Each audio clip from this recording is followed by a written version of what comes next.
Hi friends, good morning to all of you. आज profit and loss में हम लोग पार्ट 6 पढ़ेंगे, जिसमें लिखे हैं मार्केट प्राइस, अंकित मूल्य। यह चैप्टर जो है किसी भी एग्जाम्स के लिए वीवीआई है, वेरी वेरी इंपॉर्टेंट है, क्योंकि सभी एग्जाम्स में जरूर रहता ही रहता है। अतः जो मैंने अपना बुक प्रोवाइड किया है, जो पेज देते हैं आप लोगों को, जिसके पास होगा उसमें क्वेश्चन से 5 या 7 होगा, लेकिन और मैंने अलग से भी ऐड किया है। उसको ABC करके आप लोगों को लिखेंगे बोर्ड पर, आप लोग अपने पेज में ऐड कर सकते हैं, अलग से लिख सकते हैं। वैसे अब आप लोग के पास पेज नहीं है तो आप लोग PDF डाउनलोड करके टेलीग्राम चैनल पर, मेरा चैनल का नाम लिख देंगे, ठीक है। आप लोग अब पेज अपलोड कर सकते हैं, आप लोग को सारा पेज मिल जाएगा। अभी पुराने वाले पेज डाले हैं, जो नया अलग से ऐड किए हैं उसको अभी स्कैन करना होगा, फिर उसको PDF बनाना होगा, तब मैं डाउनलोड करूंगा। टेंशन नहीं लेना, वो सारा मैं डाउनलोड कर दूंगा टेलीग्राम पर। आप लोग वहाँ से PDF निकाल करके, डाउनलोड करके निकाल सकते हैं आप लोग। तो आज जो है मार्क प्राइस, अंकित मूल्य, पहले उसके बारे में जानना जरूरी है कि आखिर यह अंकित मूल्य होता क्या है, मार्क प्राइस होता क्या है। तो जैसे सीपी हुआ, मैन्युफैक्चरिंग प्राइस हुआ, सेलिंग प्राइस हुआ, कॉस्ट प्राइस हुआ, उसी तरह से एक मार्क प्राइस होता है, ठीक है। मार्किंग किया जाता है। जैसे कभी किसी कंपनी में कोई भी अगर ऑब्जेक्ट्स तैयार होता है तो उस ऑब्जेक्ट को बनाने में उस कंपनी को जितनी लागत लगती है, अगर मान लेते हैं 10 रुपया, तो वह 10 रुपया मार्किंग नहीं करेगा, और 12 रुपया 15 रुपया भी मार्किंग नहीं करेगा, क्योंकि वह सारा जोड़ करके, ताकि एक आम ग्राहक को जब वह वस्तु मिले और उस आम ग्राहक को जो भी दुकानदार बेचे, उसके फायदा को भी देखते हुए उस 10 रुपए के वस्तु को मार्किंग किया जाता है। जैसे मान लीजिए अगर 10 रुपया लागत लगा दुकान कंपनी वाले को, तो वो क्या करेगा, सोचेगा चलो इस पर हम 5 रुपया बेनिफिट कमाएं, तो उसके लिए 15 रुपया हुआ। अब वो सोचेगा कि यहाँ से तो हम डायरेक्टली जनता के पास तो नहीं ले जाएंगे, तो वहाँ से क्या करता है, जो भी होलसेल वाले होते हैं, जो बड़ा बड़ा फैक्ट्री में मतलब दिया जाता है, वो लेके आते हैं। तो वो भी उसका गाड़ी का खर्चा लागत वह सब मिला करके, अगर उसको कॉस्ट 20 रुपया पड़ता है तो उसको भी भाई 10 रुपया 15 रुपया फायदा चाहिए। अब इस तरह से 30 रुपया हो गया। अब वहां से थोक विक्रेता को चाहिए। इसे करते करते करते करते जो सामान कंपनी में 10 रुपया में बना, वह हम लोगों के पास आते आते 60 रुपया 70 रुपया हो जाता है। सब जोड़ करके किया जाता है। यही रीजंस है कि हम लोग चाहें तो MP पर, अर्थात मार्क प्राइस पर, जो आप लोगों को रहता है, किसी भी सामान को जाते खरीदते तो वहां पर रहता है, तो उस पर भी हम लोग चाहें तो बार्गेनिंग कर सकते हैं। हालांकि नहीं करते हैं और दुकानदार देता भी नहीं उससे कम प्राइस पर, लेकिन चाहे तो वो दे सकता है, क्योंकि जितना उसके प्राइस होता है, एक्चुअली में उसका उतना वैल्यू होता नहीं है। चाहे तो दुकानदार दे सकता है, लेकिन नहीं देता है, ठीक है। जैसे एग्जाम्पल, और दूसरी चीज ये भी होता है कि कोई भी वस्तु अगर बनता है तो उसके प्रचार में जो सेलिब्रिटीज लोग होते हैं, जैसे अमिताभ बच्चन साहब हुए या शाहरुख खान हुए या जो भी और लोग हैं, सलमान खान, ये सब जितने भी हैं, धोनी, सब जब उसका प्रचार करते हैं तो उसमें भी वो पैसा लेते हैं। तो उस सारा पैसा का भी काट करके, अर्थात उसका कहाँ कहाँ से कितना कैसे हम लोग प्राइस ऐड करेंगे तो हम लोग का वो बेनिफिट होगा। तो वो जो होता है, वो कंपनी पैसा तो देती है, लेकिन ऐसा नहीं होता है कि वो पैसा अपने पॉकेट से देती है। वो पैसा सब अंत में हम ही लोगों से लेती है, ठीक है। एग्जाम्पल के तौर पर, जैसे मान लीजिए अभी एडिडास जूता कुछ दिन पहले की बात है, जब उसके ब्रांड एम्बेसडर कोहली साहब थे, तो उस टाइम में जूता का कीमत जो था वो अबाउट 4600 के करीब था। 4599, शायद अब बढ़ गया है या अब है उसका प्राइस, अभी हम आइडिया नहीं है हमको, ठीक है। तो जेवी मेसी साहब बने जो कि फुटबॉलर हैं, सीधे उस जूता का प्राइस 600 रुपया बढ़ गया। ऐसा क्यों हुआ? ऐसा तो नहीं कि उसमें अलग से फिर कुछ लगा दिया गया जूता में, अलग से कुछ जूता में लगा नहीं, अलग से इसलिए किया गया कि कोहली साहब जब हम ब्रांड एम्बेसडर थे तो उनको जितना पैसा दिया गया था उससे ज़्यादा पैसा मेसी को दिया गया।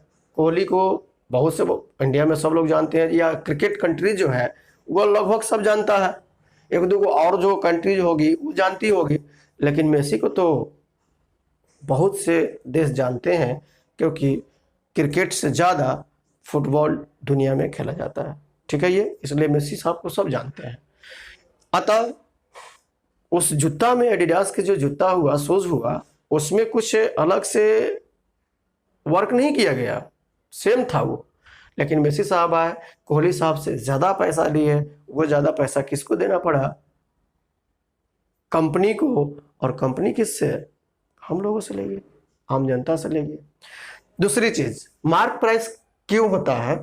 कभी कभी क्या होता है कि ब्लैक मनी को व्हाइट मनी करने के लिए भी, ब्लैक मनी जो भी होता है उसको व्हाइट मनी करना है हमको, तो ब्लैक मनी को व्हाइट मनी करने के लिए भी ये सब काम किया जाता है। जैसे कभी कभी एग्जांपल के तौर पर आप लोग मार्केट में जाते हुएगा तो देखते हुएगा कि बहुत से ऐसे दुकान हैं जो, खास करके कपड़ा का दुकान, जहां ग्राहक की संख्या बहुत ही न के बराबर होती है। रीजंस क्या होता है, जब आप जाइएगा उसके दुकान पर तो एक जींस का कीमत नहीं हो तो 5 से 6,5600 रुपया लिखा रहता है, और उस पर वो कहता है कि आप 8,000, 80% डिस्काउंट ले लीजिए। मार्किंग कितना हुआ? अगर मान लीजिए एक जींस का मार्किंग 6,000 है और उस पर वो कहता है कि 80% में डिस्काउंट दूंगा, इसका मतलब आपको 20% पर दे देगा। तो 6,000 का अगर 20% निकालने जाते हैं तो कितना होगा? 6 दिन 1200 रुपया। जबकि और दूसरे दुकान में जाइएगा तो वो जींस हो सकता है आपको 800 रुपये में मिल जाए, फिर भी तो उसको 400 रुपये की बेनिफिट होती है। तो ग्राहक को लुभाने के लिए क्या किया जाता है, जितना सीपी कॉस्ट प्राइस उसकी होती है उससे दुगना तिगुना करके मार्किंग किया जाता है, और तब उस पर डिस्काउंट दिया जाता है, डिस्काउंट लेकर के बेचा जाता है। क्लियर है? ये डिस्काउंट दे करके बेचा जाता है, लेकर के दे करके बेचा जाता है, ठीक है। लेकर के इसलिए बोले हैं कि आप जाते हैं तो भैया कितना डिस्काउंट दीजिएगा, पहला बार में ही बोलते हैं आप, इसलिए लेकर या दे करके बेचा जाता है उसको, ठीक है यहां तक। अतः मार्क प्राइस में यही समझना है कि पहले सीपी, याद रखिए सीपी आएगा, फिर उस पर मार्किंग करेगा, और तब जाके क्या करेगा? डिस्काउंट देगा, और तब उसको सेल करेगा। ये कभी कभी डिस्काउंट नहीं देगा, डायरेक्टली सेल कर देगा। जैसे कि वेंडर लोग को जानते होइएगा, वेंडर लोग क्या करते हैं, किताब हम लोगों से किलो के भाव में खरीद के ले जाते हैं, और पुराने बुक सेंटर को जा करके वो 5 रुपया 10 रुपया में बेच देते हैं एक किताब। वो वेंडर क्या, वो किताब वाले दुकान वाले क्या करता है, उसका प्राइस देखता है कि इसका प्राइस 30 रुपया है, वह तुरंत लिया है उससे 5 रुपया 10 रुपया में, वो सीधे क्या करता है, उसको खुरेज करके वहां पर एक स्टिकर 60 रुपये का लगा देता है प्राइस। फिर आप जाते हैं कि भैया हमको ये बुक चाहिए, तो बोलता है आधा दाम पर, क्योंकि पुरानी बुक पुराना, तो इसलिए आप आधा दाम पर उसको खरीद लेते हैं। क्लियर है? ये हुआ मार्किंग प्राइस, ठीक है। तो इसका फर्स्ट क्वेश्चन जो है वो कहता क्या है, अब देखिएगा, हम लोग स्टार्ट करेंगे। इतना इसलिए बोलना पड़ा ताकि मार्क प्राइस होता क्या है ये जानना जरूरी है, ठीक है। क्वेश्चन नंबर 33, इससे पहले हम लोग 32 तक पढ़ चुके थे। कहता है कि एक दुकानदार अपने सामान पर 20% अधिक अंकित करता है, तब उस पर वह 10% का डिस्काउंट देता है, तो लाभ अथवा हानि प्रतिशत बतलाए। मान लीजिए किसी वस्तु का सीपी 100 रुपया है या 100 है। अब क्या कहता है, एक दुकानदार अपने सामान पर 20% अधिक अंकित करता है। अगर सीपी 100 तो अधिक कर दिया 20%, तो उसका एमपी कितना हो गया? 120। अब क्या कहता है, तब उस पर, याद रखिए डिस्काउंट जब भी देगा उस पर कह रहा है, इसका मतलब मत समझिएगा सीपी पर नहीं, एमपी पर डिस्काउंट दिया। तब उस पर वह 10% का डिस्काउंट, अरे अभी सामान लेने जाते हैं तो क्या करते हैं, प्राइस देखते हैं कि 120 रुपया इसका कीमत है, तो भैया कुछ डिस्काउंट दीजिएगा, तो कहता हाँ 10% ले लीजिए। तो वो 10% जितना में खरीदा उतना में तो नहीं दे रहा है, जो अंकित किया गया है उस पर आपको 10% डिस्काउंट देता है। अतः याद रखें एमपी पर डिस्काउंट दे रहा है, तब वह 10% डिस्काउंट देता है, अर्थात तब वो बेचता है। तो एसपी कितना 120 और 10% डिस्काउंट दिया है, इसका मतलब 90/100 में बेचा। तो 12 9 108 में बेचा। तब कहता है उसका लाभ अथवा हानि प्रतिशत बतलाए। अब बतलाइए 100 में खरीदा 108 में बेचा तो कितना परसेंट का लाभ है,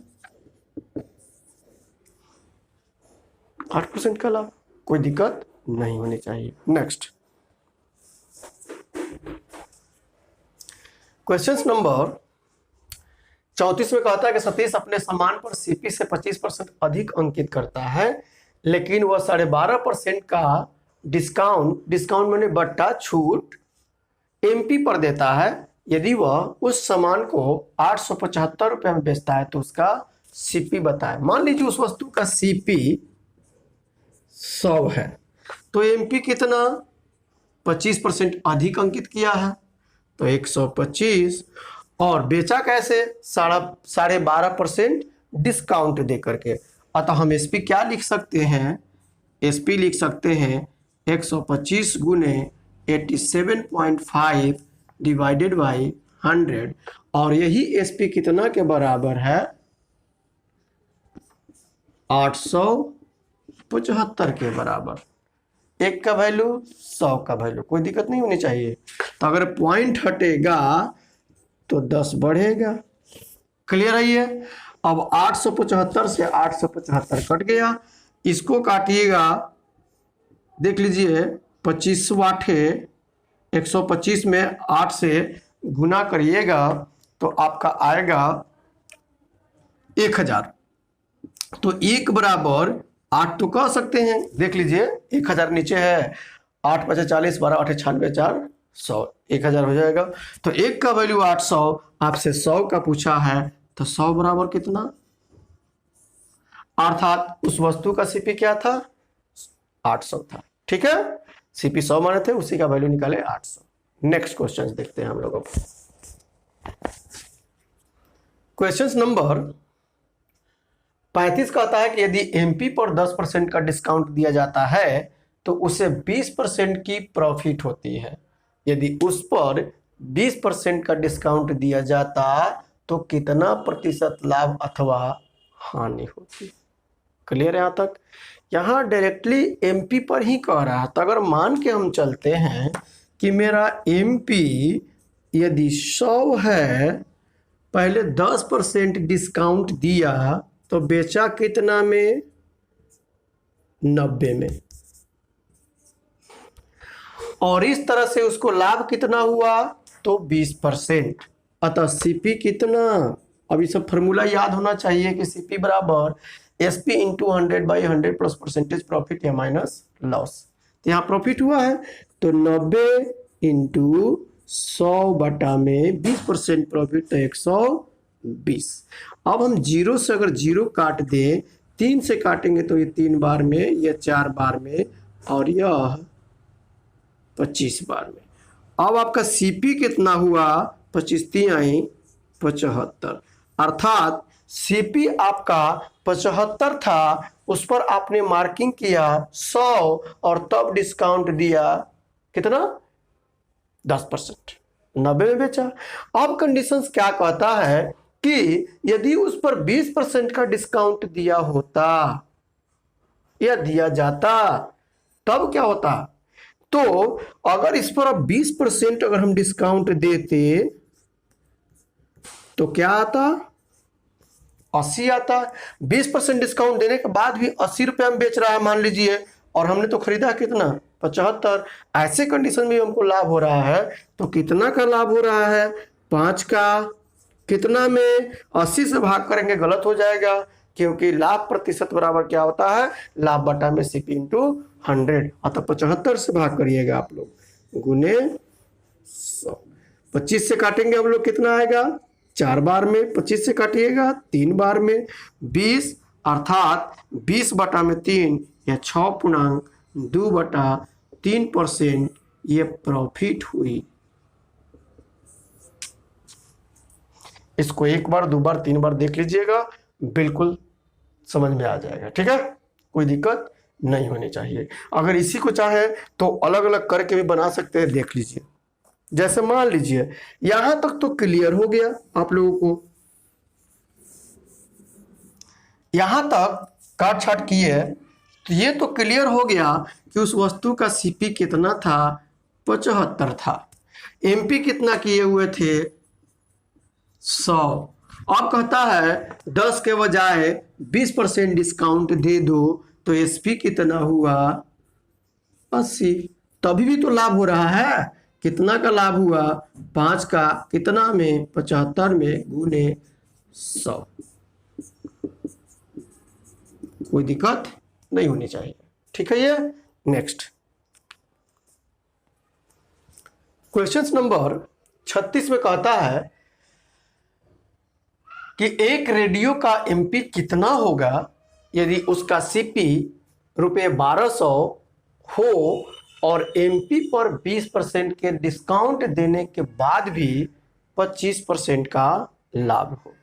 तो इसको चाहे तो हम लोग दो तरह से बना सकते हैं। देखिए कैसे, अगर मान लीजिए एमपी ही पूछा है तो एमपी को अगर हम 100 मान लिए, अब इस पर कहता है 20% डिस्काउंट दिया तो कितना में बेचा, तो 80 में बेचा होगा, और इस तरह से 25% लाभ हुआ तो सीपी कितना, 80 गुने 100/125। अब यह वैल्यू, यहां सीपी तो दिया हुआ है, यह वैल्यू कितना के बराबर, तो 1200 के बराबर। अतः हमको तो 100 का वैल्यू निकालना है, तो क्या करेंगे, हम लिख सकते हैं हम लोग 100 बराबर 1200 गुने 125 डिवाइडेड बाई 80। इसको आप सोल्व कर लीजिए,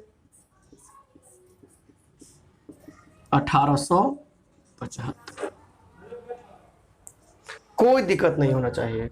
और नहीं तो इसी को एक लाइन में लिखना है, तो सीपी है 1200, लाभ हुआ है 25%, तो एसपी हो गया 125/100, और डिस्काउंट दिया है 20%, इसका मतलब 100/80।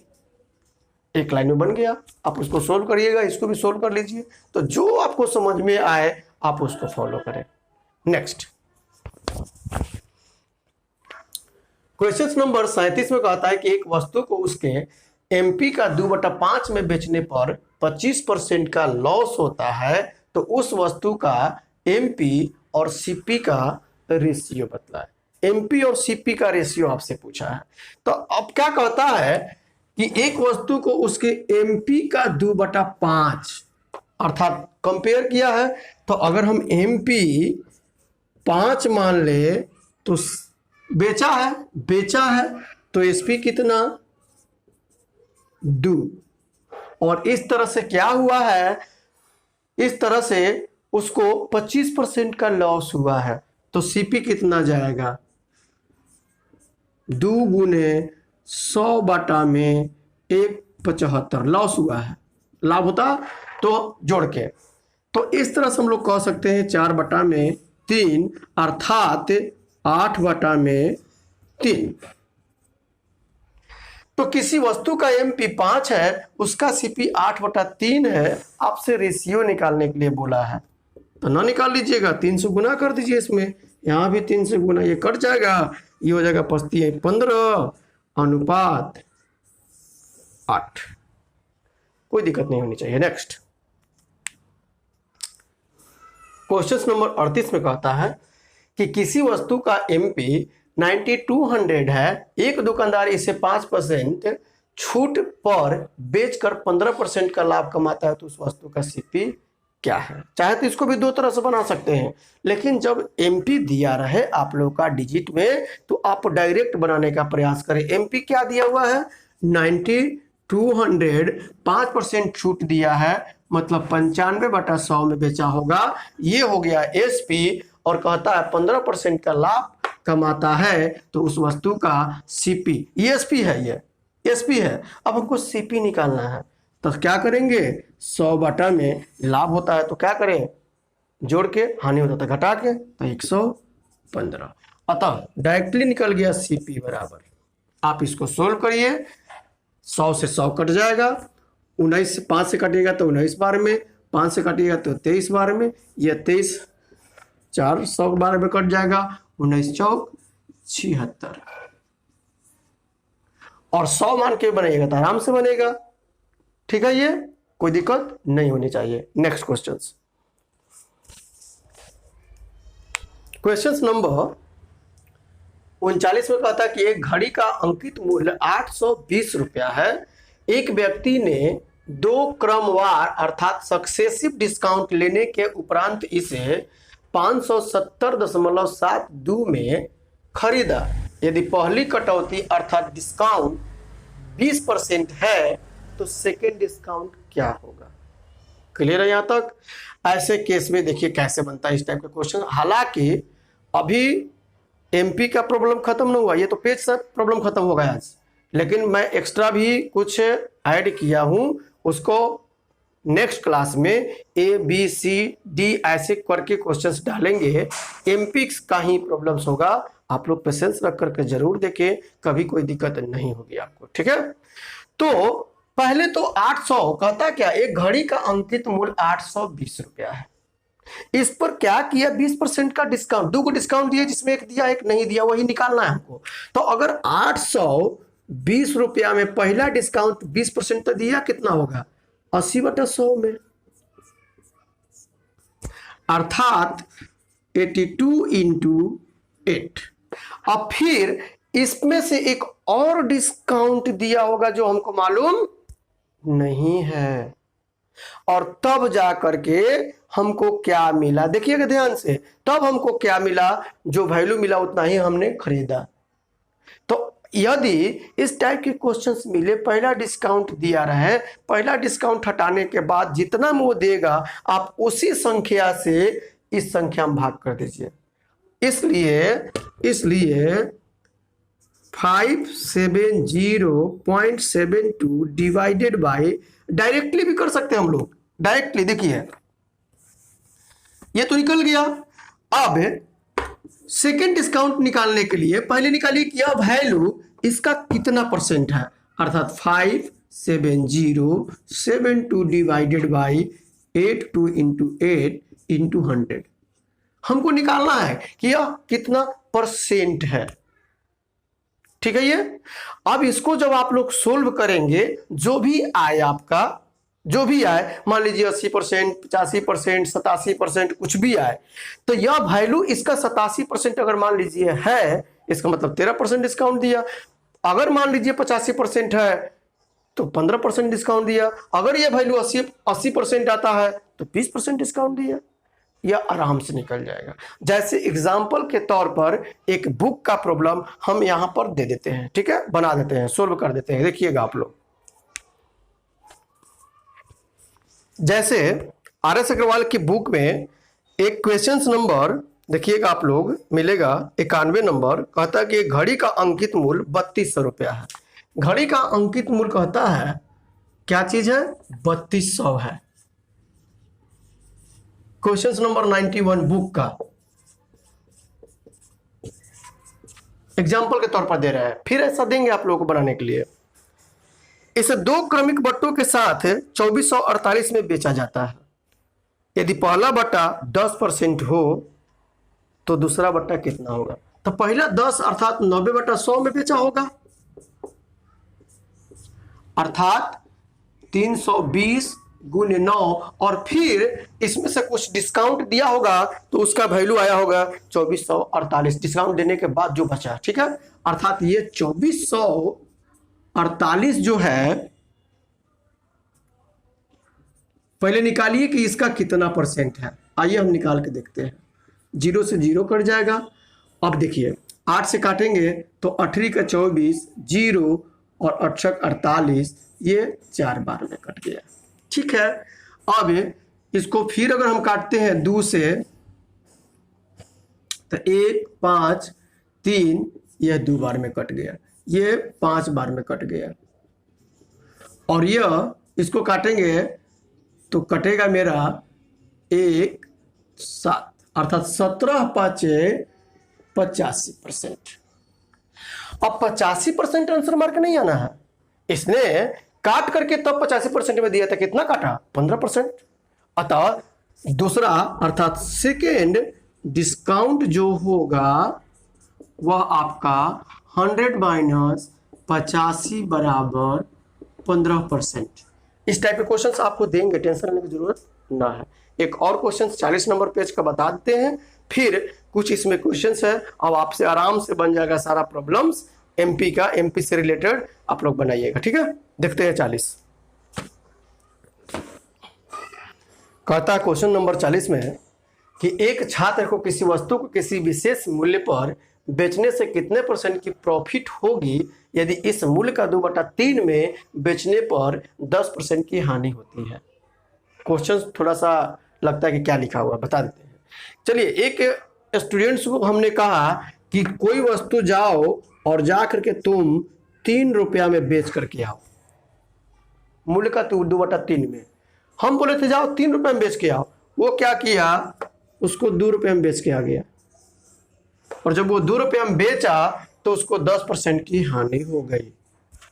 तो सीपी तो निकाल सकते हैं हम लोग, तो सीपी बराबर 2 गुने 100/90 अर्थात 20/9। फ्रैक्शन से बचने के लिए आप चाहें तो इस एसपी और इस सीपी का रेशियो निकाल सकते हैं, अर्थात 9 से इसमें गुना हो जाएगा, यहाँ भी 9 से गुना, इस तरह से क्या मिला हमको 27, और यहाँ पर क्या मिला 20। कोई दिक्कत नहीं होना चाहिए। अगर इसमें भी करना चाहते हैं तो कर सकते हैं, चलिए यहाँ भी कर लेते हैं। तो इस तरह से क्या मिला हमको 18। अब देखिए हम क्या कहे थे, जो भी स्टूडेंट्स थे उनको कहे जाओ 27 रुपये में बेच के आओ, वो क्या किया 18 रुपये में बेच के आ गया। इस तरह से 10% का लॉस हुआ, ठीक है यहाँ तक। अब क्या कहता है, सुनिएगा ध्यान से, अब क्या कहता है, अगर वह सही में इसी पर बेचता तो कितना लाभ होता। तो मेरा सीपी तो पहले निकलना चाहिए, तो सीपी निकल गया 20। अब इससे हमको कोई बहस नहीं है, कितना का लाभ हुआ, तो 7 का कितना का लाभ हुआ, 7 का कितना में, तो 20 में गुने 100, अर्थात 35% की प्रॉफिट हो गई। कोई दिक्कत नहीं होनी चाहिए। ये बुक में प्रॉब्लम्स मिलेगी आप लोगों को आगे चल करके, हो सकता है आप लोग रिपीटेशन से भी करें। तो अब कुछ ऐसे प्रॉब्लम्स है एमपी से रिलेटेड जो मैं बुक में दे रहा हूं बनाने के लिए, RS अग्रवाल के नाम में आप लोग जरूर बनाएं और कमेंट बॉक्स में डालें कि ये क्वेश्चंस में हमको प्रॉब्लम हो रही है, ठीक है। RS अग्रवाल के नवीन से देखिए क्वेश्चन नंबर 81 ऐसे करके लिखे हुए हैं। क्वेश्चन नंबर 109 में आपके बुक में 8% 9% लिखा होगा, जो कि 9% को काट करके आपको 8 बनाना है, मतलब दोनों 8% है, ठीक है।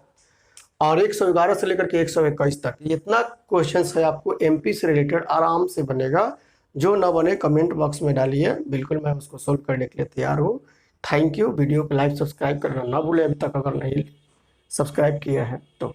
बाय।